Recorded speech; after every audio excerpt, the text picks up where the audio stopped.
Assalamualaikum warahmatullahi wabarakatuh. Bertemu lagi dengan saya Desi Fatmawati dengan NIM 310119012654 dari Prodi Sistem Farmasi. Di sini kita kembali membahas tentang perencanaan arsitektur enterprise menggunakan TOGAF ADM versi 9 pada nulis Mapigura. Sebelumnya kita membahas tentang 5W+1H pada video sebelumnya. Sekarang kita akan membahas tentang arsitektur vision.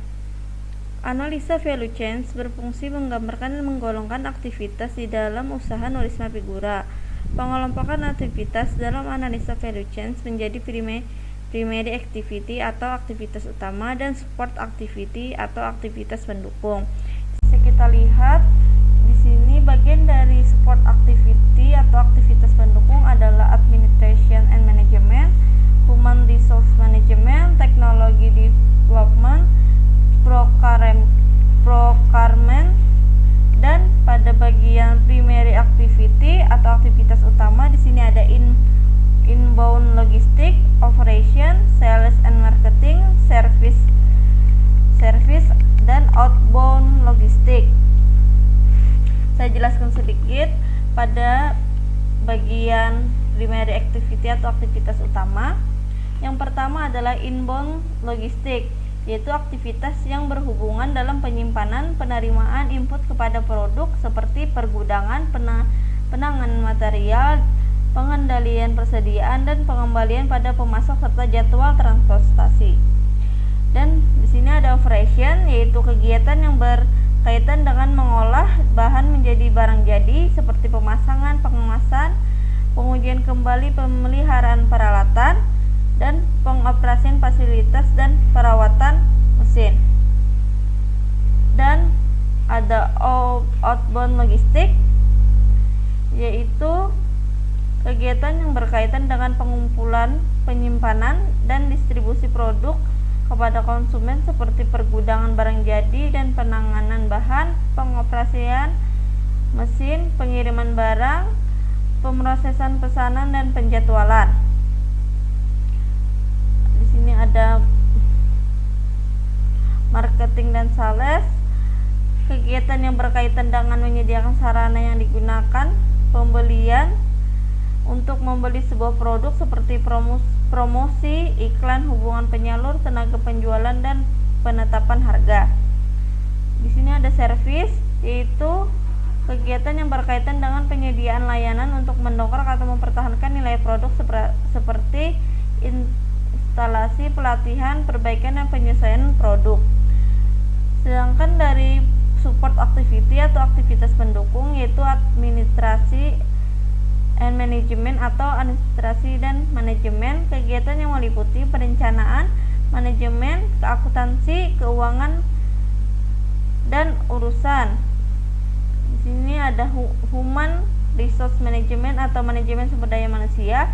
Kegiatannya meliputi pengembangan tenaga kerja, pelatihan, perekrutan, penyewaan, dan kompensasi untuk seluruh jenis karyawan.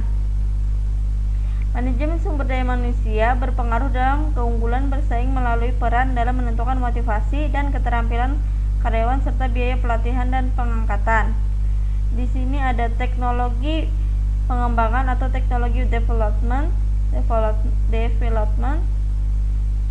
yaitu kegiatan dikelompokkan secara luas dari pengembangan teknologi yang digunakan dalam penyusunan dokumen dan pendistribusian barang jadi hingga pengembangan teknologi yang melekat pada produk yang dihasilkan. Dan yang terakhir pengadaan atau procurement, yaitu mengacu pada fungsi pembelian input yang digunakan dalam rantai nilai perusahaan, bukan input yang dibeli sendiri, tetapi input yang melalui material pemasok dan material pendukung lainnya serta aset seperti mesin, peralatan office, dan gedung. Selanjutnya yaitu bisnis arsitektur. Pada arsitektur bisnis dianalisis proses bisnis yang sedang berjalan pada usaha nulis Mapigura, kemudian dipisahkan menjadi fungsi bisnis, layanan bisnis, dan proses bisnis. Berikut gambaran dari layanan bisnis dari proses bisnis usaha nulis Mapigura yang digambarkan menggunakan salah satu diagram pada Archimedes, yaitu diagram bisnis use case, service realization viewpoint, yaitu sebagai berikut.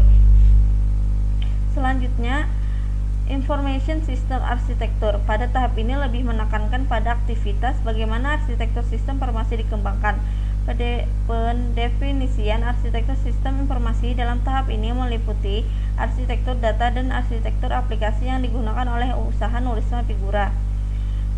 Yang terakhir adalah teknologi arsitektur. Membangun arsitektur teknologi yang diinginkan dimulai dari penentuan jenis kandidat teknologi yang diperlukan dengan menggunakan teknologi portofolio katalog yang meliputi perangkat lunak dan perangkat keras, dan melakukan analisa GAP antara arsitektur teknologi saat ini dan arsitektur teknologi masa depan.